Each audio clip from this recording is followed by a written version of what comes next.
the people there spontaneously, a friend told me this, relate to Japanese crimes. I mean, they are still traumatized by what the Japanese did to Koreans under the occupation in World War II and before. The treatment was so brutal, no, 10,000s of women forced into prostitution, not to speak about other things. The idea is it's so horrible that for our psychological sanity, we cannot afford to remember it, to think about it. So, let's forget it, but we will never forgive you. I think this is a much more correct attitude when you are dealing with a neighbor. So again, the first conclusion is that neighbor, in this sense of the abyss of otherness, which is simply the core of subjectivity, is the limit to ethical universality. Which is why all these formulas of love your neighbor as yourself are an impossible demand. Underlying this love is always fear. The predominant way to maintain a distance towards these inhuman neighbors, intruding proximity, are customs, habits. What are habits? I would like here to repeat an old joke, and maybe known to some of you, and refer to the very important here in the United States philosophical debate which took place some 4 years ago in March 2003.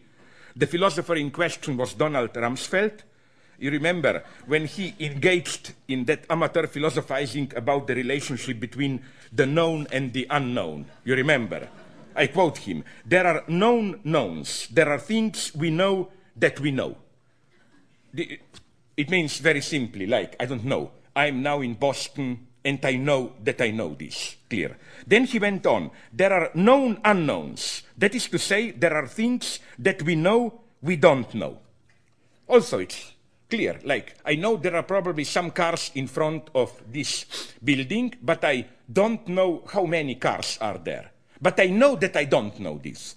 Then Rumsfeld went on, but there are also unknown unknowns. There are things we don't know we don't know.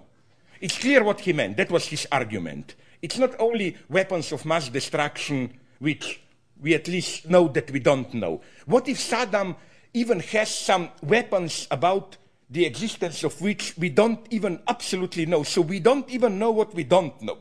There may be something totally unexpected there. But did you notice what's problematic here in his reasoning? That there is a fourth term which is missing. Known knowns, things we know that we know. Known unknowns, things we know that we don't know. Unknown unknowns, things we don't know that we don't know even. And something is missing, which is the most interesting category. Not the known unknowns, but the unknown knowns. Not things that we know that we don't know, but things that we don't know that we know. And that's the Freudian unconscious. And that's why you are in trouble in Iraq, I claim.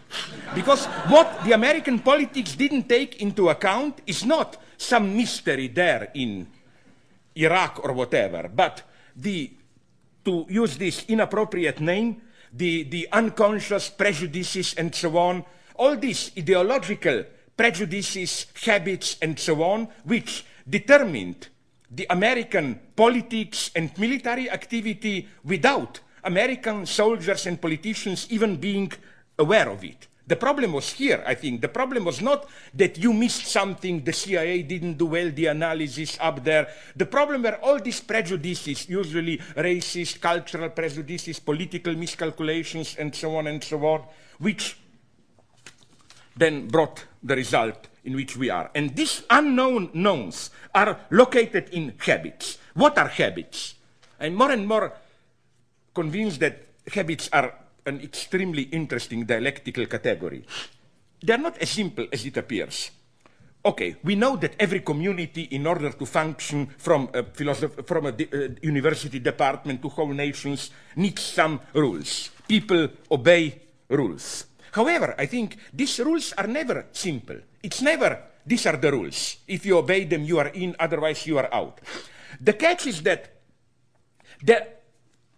every rules for structural reasons, which in Lacanian terms can be nicely explained as the inconsistency of the big other and so on, every rules need meta rules, higher level rules, which tell you how to relate to explicit rules.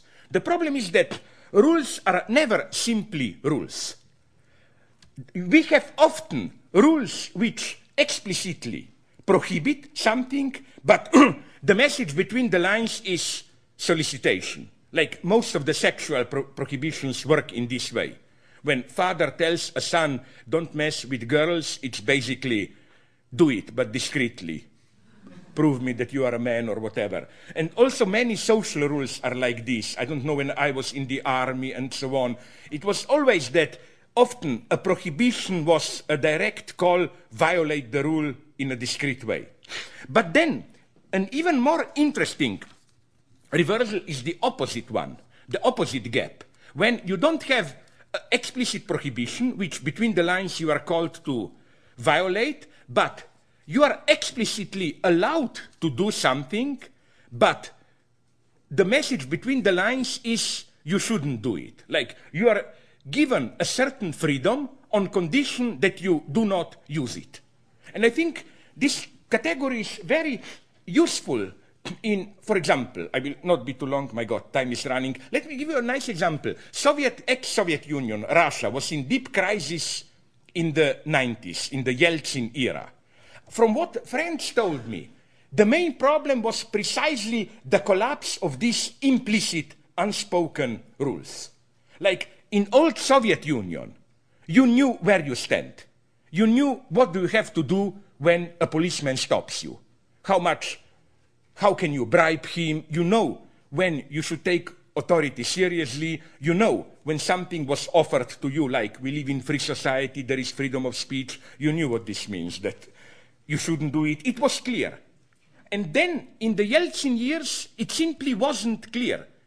This is what fascinated me in old socialist regimes, how these implicit rules covered everything. For example, in my country, ex-Yugoslavia, there was free medical service. You wanted a quality operation done fast.